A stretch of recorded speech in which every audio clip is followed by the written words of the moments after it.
का technical basis पे, grounds पे बड़े सीवियर किस्म के और संगीन किस्म के जो जराइम में मुलव्वस लोग होते हैं उनको भी आज़ादी मिल जाती है।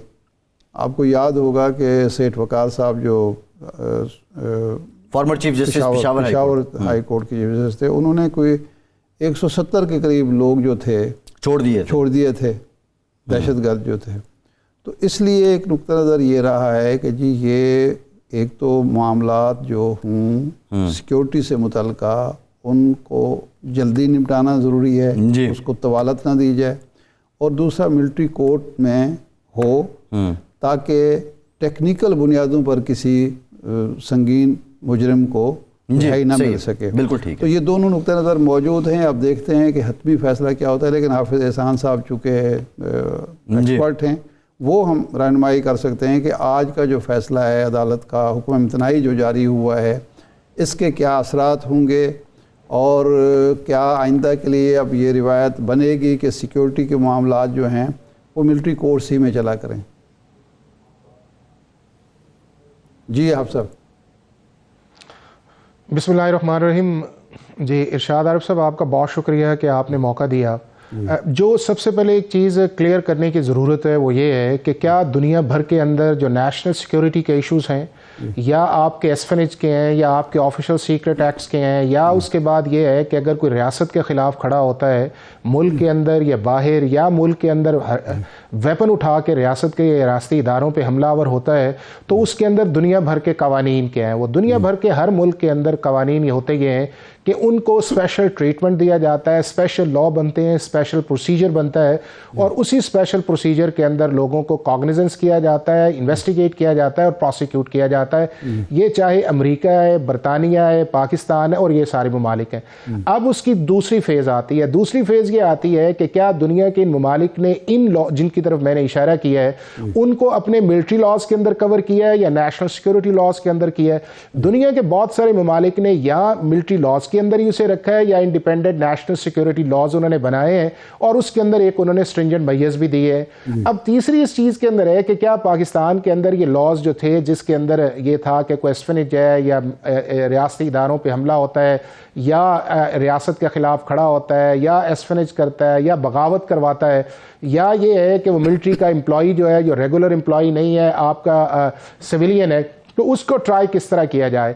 तो 1952 के अंदर जब ये लॉ बने तो उसके बाद 1967 तक ये कॉन्सेप्ट नहीं था। 1967 के अंदर सिर्फ अमेंडमेंट ये की गई कि अगर कोई शख्स पाकिस्तान आर्मी के जो 3 डिपार्टमेंट्स हैं, आर्मी, नेवी और एयरफोर्स, अगर उनका रेगुलर एम्प्लॉय नहीं है और वो ये काम करता है जिसकी तरफ मैंने इशारा किया है, तो आप उनको मिलिट्री लॉज के अंदर कॉग्निजेंस भी ले सकते हैं जिसमें सेक्शन 59(4) है, सिविल ऑफेंस भी, और आप उनको जो है मिलिट्री कोर्ट्स के अंदर ट्राई करते हैं। अब जब ये चीज़ थी, ये 1962 के कॉन्स्टिट्यूशन के नीचे बना। उसके बाद जो 1973 के अंदर कॉन्स्टिट्यूशन बना तो वहाँ पे कलेक्टिव विजडम ये आई कि ये लॉज और बहुत सारे लॉज थे उनको 268 जो आर्टिकल का था उसके नीचे रखा गया, वैलिडेट किया गया और उनकी कंटिन्यूटी रखी। साथ ही उसके अंदर उन्होंने अमेंडमेंट ये कर दी कॉन्स्टिट्यूशन के अंदर जो थी, जो फंडामेंटल राइट्स इसकी बात की जाती है, उसके अंदर उन्होंने आर्टिकल 8 जो हमारा फंडामेंटल राइट्स का, उसके अंदर उन्होंने सब आर्टिकल 3 जो इंट्रोड्यूस कर दिया कि इन लॉज की एक्सेप्शंस मौजूद है और इनको आप अल्ट्रा वायरीज ऑफ द कॉन्स्टिट्यूशन नहीं कर सकते। अब ये मामला जो है पहली दफा सुप्रीम कोर्ट के अंदर गया, तो आज जो 2023 के अंदर बातें हो रही हैं, ये 75 में भी बातें हुई थी कि ड्यू प्रोसेस ऑफ लॉ नहीं है। सुप्रीम कोर्ट के उस वक्त के चीफ जस्टिस हमूद रहमान साहब ने कहा ड्यू प्रोसेस ऑफ लॉ है। उस वक्त भी ये कहा गया कि ये 73 के कॉन्स्टिट्यूशन के नहीं आया, तो उन्होंने कहा कि 268 भी आई है, आर्टिकल 8 भी आया है और इसके अंदर पार्लियामेंट की कॉम्पिटेंसी भी है। जी उस वक्त ये कहा गया कि आर्टिकल 25 की भी एक वायलेशन है कि एक शख्स ऐसा सिविलियन है कि आप उसको रेगुलर के अंदर लेके जाएं और फिर उसके अंदर आप उसको दूसरे को मिलिट्री कोर्ट्स के अंदर लेके जाएं। सुप्रीम कोर्ट ने उस जजमेंट में भी कहा कि कोई आर्टिकल 25 की वायलेशंस नहीं है। अगर कोई शख्स एक क्लास से निकल के दूसरी क्लास का कोई कॉग्निजेंस करता है या जुर्म करता है तो उसकी सजा उसके मुताबिक वो प्रोसीजर अडॉप्ट करेगा। और फाइनली उन्होंने ये कहा कि अगर कोई इससे समझता है कि वो प्रोसेस ठीक नहीं हुआ तो वो हाई कोर्ट में भी आ सकता है और वो सुप्रीम कोर्ट के अंदर भी आ सकता है। और ये जो प्रेसिडेंट था, आज तक सुप्रीम कोर्ट ऑफ पाकिस्तान की इवन जो 23 अक्टूबर वाली जजमेंट आई है उसके अंदर भी इस लॉ को, इन प्रिंसिपल्स को, इस प्रेसिडेंट को रिविजिट नहीं किया। उसके बाद भी कई जजमेंट आई, 96 में आई, 2007 के अंदर आई, फिर 2015 के अंदर आर्मी पब्लिक स्कूल के बाद आई, फिर 2017 में। इस मुल्क के 4 चीफ जस्टिस जो है वो इस जजमेंट को वैलिडेट कर रहे हैं। अब अगर बात ये होती कि अगर टेररिस्ट का ट्रायल जाता और वहां के ऊपर जाके 67 के अमेंडमेंट पे बात आती तो बात शायद समझ में आती कि शायद सुप्रीम कोर्ट ने किसी और एंगल से उसको दिया है जी। अब ये है कि मामला तो सिर्फ गया था 9 मई की हद तक, और उस 9 मई की हद तक ये कहा गया कि इनके ट्रायल नहीं होने चाहिए चूंकि ये पॉलिटिकल वर्कर्स हैं, ये शायद जो है इनकी कोई इंटेंशन नहीं थी, और अगर इंटेंशन नहीं है तो मिलिट्री इंस्टॉलेशंस के ऊपर इनको रेगुलर ट्रायल के अंदर जाना चाहिए। अब प्रेयर भी ये थी, कंटेंशंस भी नहीं थी, और नैरेटिव भी ये बनाया गया।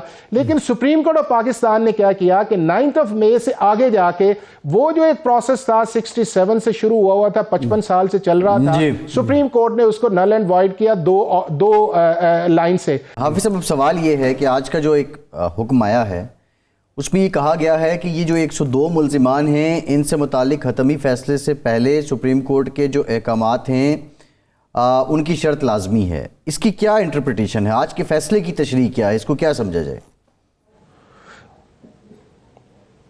देखें, जब फेज़ 1 इस केस का चल रहा था तो उस वक़्त सुप्रीम कोर्ट ऑफ पाकिस्तान के सामने अटॉर्नी जनरल ऑफ पाकिस्तान ने एक एश्योरेंस दी कि जितनी देर यहाँ पे केस है या अगली डेट तक हम इनका प्रोसेस नहीं करेंगे और आप एक फ़ैसला करें। ये बात एक हुई थी। अब ये जो कॉग्निजेंस भी हुआ, ये 102 लोग थे, इनके ट्रायल जो थे उसी स्टेज के अंदर रुक गए। अब जब 23 अक्टूबर वाली बात आई तो एक ही दिन हेयरिंग करके तो बात सिर्फ जो थी 9 मई की थी, एक फैसला आ गया, और उस फैसले के अंदर 2 लाइंस के अंदर आपने कहा कि अल्ट्रा वायरसों का। अब उसकी जो नौबत आई है सुप्रीम कोर्ट ऑफ पाकिस्तान के अंदर, जिसकी तरफ इरशाद आरफ साहब पहले फरमा रहे थे, वो ये है कि इस वक्त supreme court of Pakistan review jurisdiction के अंदर नहीं है। इस वक्त सुप्रीम कोर्ट ऑफ पाकिस्तान जो प्रैक्टिस एंड प्रोसीजर एक्ट आया है, जिसको पिछला जो बेंच जो इसका हिस्सा था उसने इसको सस्पेंड किया, मौजूदा चीफ जस्टिस ने जो है उसको वैलिडेट किया, एंडोर्स किया, और उसके नीचे सेक्शन 5 के नीचे ये अपील चल रही है। और जब भी पाकिस्तान के सिस्टम के अंदर आप फर्स्ट अपील के अगेंस्ट जाते हैं अगली हायर अथॉरिटी के अंदर और आइडेंटिकल जजमेंट्स भी मौजूद हो, तो जनरली जो है सुप्रीम कोर्ट या हाई कोर्ट्स जो है या अपीलेट अथॉरिटीज उस जजमेंट को सस्पेंड कर देती हैं, क्योंकि उसको as a right of appeal जो वो ट्रीट की जाती है। तो आज भी जो सुप्रीम कोर्ट की जजमेंट आई है, ये कोई एक्स्ट्रा ऑर्डिनरी रिलीफ नहीं है कि जिसके अंदर ये कहा जाए कि जो सुप्रीम कोर्ट ने कहा। हाँ, एक चीज आई है उस चीज के कि जो आपके मुल्क के अंदर एक लीगल वैक्यूम आया हुआ था, जिसकी तरफ आप बेंच ने इशारा भी किया कि जी 9 मई वाले तो 102 बंदे छोड़े ना, जो आपके मुल्क के अंदर एक टेररिज्म की वेव आई हुई है, जिसके अंदर जो आपके नौजवान जो हैं और आपके जवान शहीद हो रहे हैं, उनको हम किस तरह इस सिस्टम के अंदर बाहर रख सकते हैं, जब ये बुनियादी कंट्रोवर्सी जो थी वो सुप्रीम कोर्ट ऑफ पाकिस्तान की फर्स्ट राउंड के अंदर नहीं थी।